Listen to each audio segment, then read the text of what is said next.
well, my name is, I just read it, but my name is Daniel Lee. We just had a chance to change the program. On behalf of the Board of Directors of the J. Kennedy Society, we'd like to welcome all of you to participate in this happy event. And we already have our salad dish here, the first dish. Next time I'll probably sit further back, but this is a wonderful performance. I have the privilege of introducing the family members and the honored guests. They will speak later on, but I'll have the time at this point to introduce, without any introduction, Linda Lee. Let's give her a hand.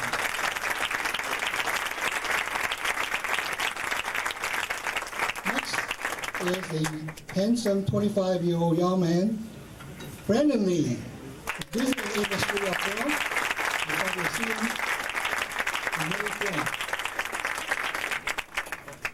Phoebe Lee. Phoebe. Where is she? Let's give her a hand. She's the oldest sister in a family of 5 in Bruce. Phoebe, where are you? Would you stand up? All the way from San Francisco. I just happened to talk to her. Here she is in the back. Let's give her a hand. Phoebe Lee.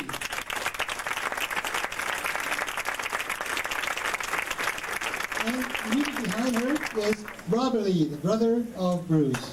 Robert just mentioned to me, he's representing the creative entertainment in the karaoke singing contest. He just recently won a singing contest in that matter within the 7 counties of Los Angeles.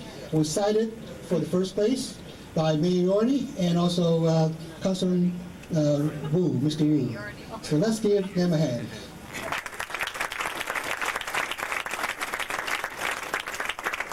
I had a short chat with the Phoebe, and she asked me, do I look like Bruce? She said, her family, in her lower half, there's a very close resemblance of Bruce, the lower chin. I'm very happy first time meeting her, but all the way from San Francisco.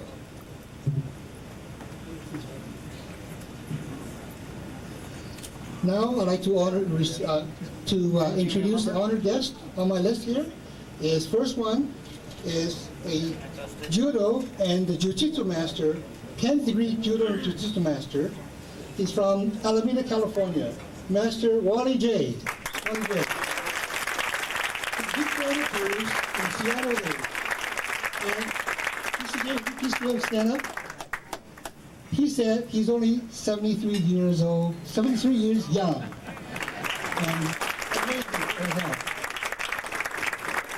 Next is Adrian Marshall. Mr. Marshall, would you please stand up? Mr. Marshall is a family attorney for Bruce and Linda for the last 22 years. They're still friends of the family. Next, and I had a chance to see Mr. Ed Parker. Are you here?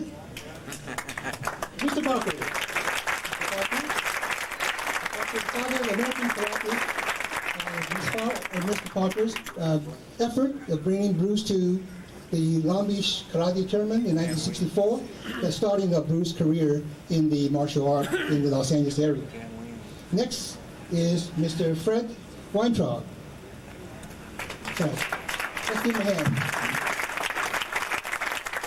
Fred is the producer of Enter Dragon. That's made a film which is, it's a large production, Warner Brother film. I'm sure we all still remember the beautiful production of this film, and Fred is a producer. Finally, Van Williams. Van, are you here? In the back. Right here, let's give him a hand. See, this is the famous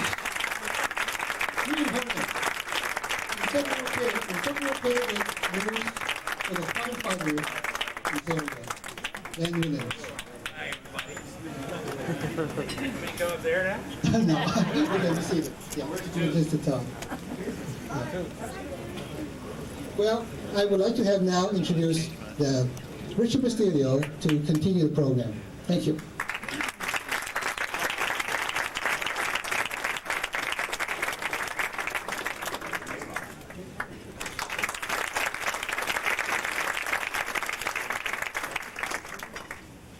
A Kali exponent, those one who had helped Mr. Inosano and I in the Filipino arts of Kali, Lucky Lukai Lukai.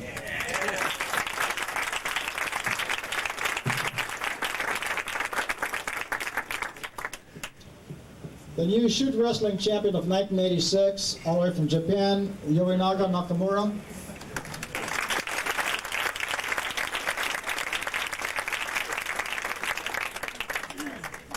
A Pendikar in the art of Silat, Rudy de Linden.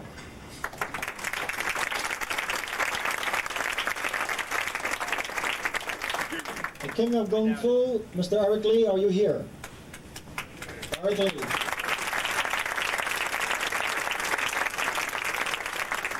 There's my good friend Ted Tabura here. All the way from New York, the one who held the Bruce Lee fan club, Richard Torres.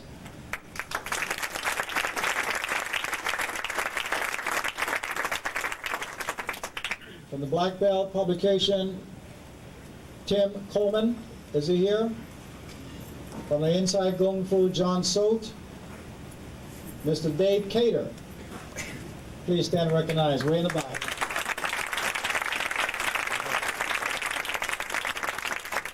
Our good friend in the grappling arts, Mr. Mitch Yamashita. Is he here? Mitch.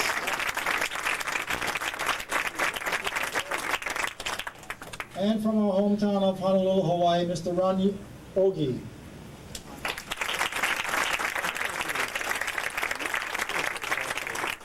At this time, I'd like for all of us to bow our head in a minute of silence and in our own way of saying to Bruce Lee, thanks for all what he has. To not make it to the dinner tonight.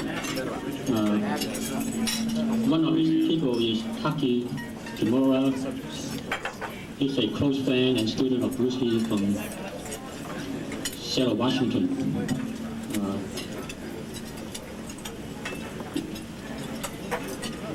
Speaking on behalf of him is Mr. Cyril William. Mr. William?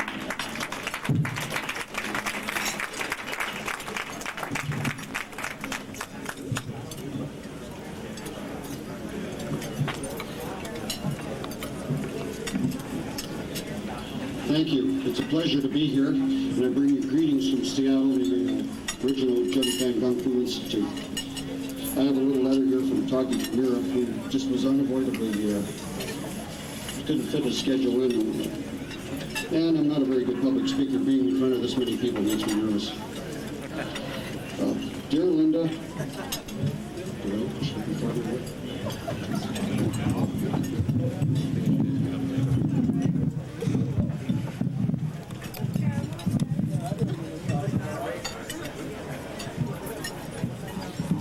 Richard, and the rest of the Jikundo family.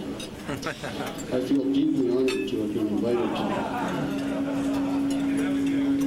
Closer? Okay. I feel deeply honored to have been invited to this tribute to our leader, Master Bruce Lee. I'm ashamed and apologetic for not being able to attend. Please let me say this one thing.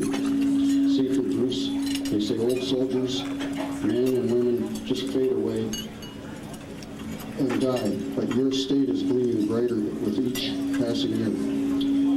Throughout the world, folks, young and old, are greatly enriched and motivated by your simple but provocative thoughts that you have wisely left with us to grow on. We are indebted to you. Thank you. Please have a great evening. And let's talk to Camille, my seafood. Thank you very much.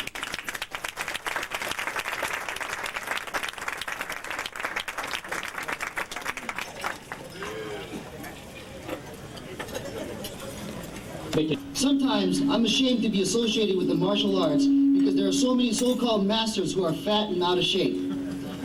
Bruce's dream was to be the #1 Oriental actor in the world. A relentless person, I think he would have reached his goal if he was alive.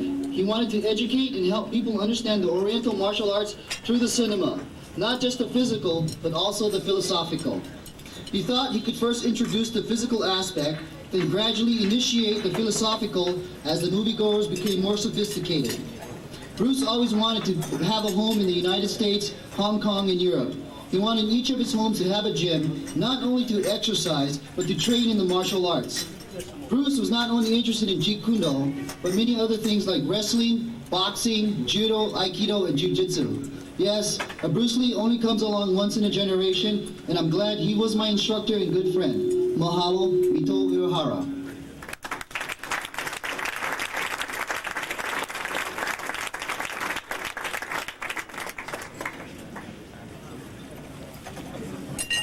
Especially with Linda and her family, because we were kind of the original friends that Bruce had. The thing that was most interesting is that there were times when Bruce first started, he didn't know too much about certain things, but all he had to do was watch you do a particular move. And he was able to do it just as good as you the first time, and better than you the second time. He was one of the most natural athletes I've ever seen in my life. And he was one of those rare individuals who, the reason he had speed and power, he was able to understand fully how to use his mass. Everyone, as I read other books, they talk about the fact that you have to relay your power and strength to the extremity of your weapon so that when the weapon makes contact with the target, they're in focus with each other. That's not the way Bruce did it. When he struck, his hands went out, but at the time his hands struck, his entire body was in focus with his target. That's what made Bruce special. He had a thorough knowledge of how to use body momentum to its fullest.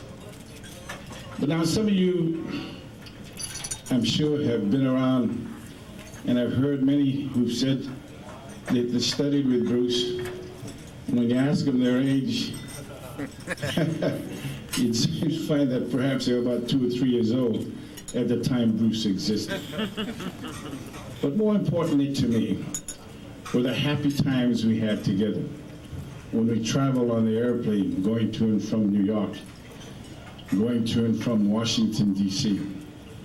I remember once he and I were in New York.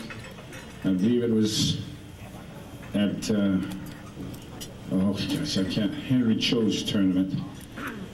When the announcer was making note of how being a martial artist, you had strength and concentration, one blow would kill. And as I looked at Bruce and I laughed, there was a little bug that started to crawl up on the canvas. And this particular individual who's talking about one blow killing, he then went and chopped this particular bug. Thinking it was dead, the bug got back up and crawled over you. Bruce looked at me and he said, oh, one blow, killing. But as I go around the country, there's one story that I like to talk about that Bruce told me. And if some of you really take time to analyze the movements and the motions you go through, you'll find that a lot of these movements are very similar. Somehow we take things to be in its own individual frame and fail to see that they are in fact the same thing. Now this is the story that Bruce told me, and this is what I liked about Bruce, was his jovial, joking side. He had a lot of wit. And he told me about this Chinese gentleman whose name was Tim O'Reilly. Naturally, being Chinese, they were all curious to know why his name was Tim O'Reilly. So they approached him one day, asked him why, and he said, well, when I came through immigration, the man in front of me was from Ireland, and his name was Tim O'Reilly. When they asked me my name, I told them the truth. Sam Ting. They thought it was the same thing and called me Tim O'Reilly ever since.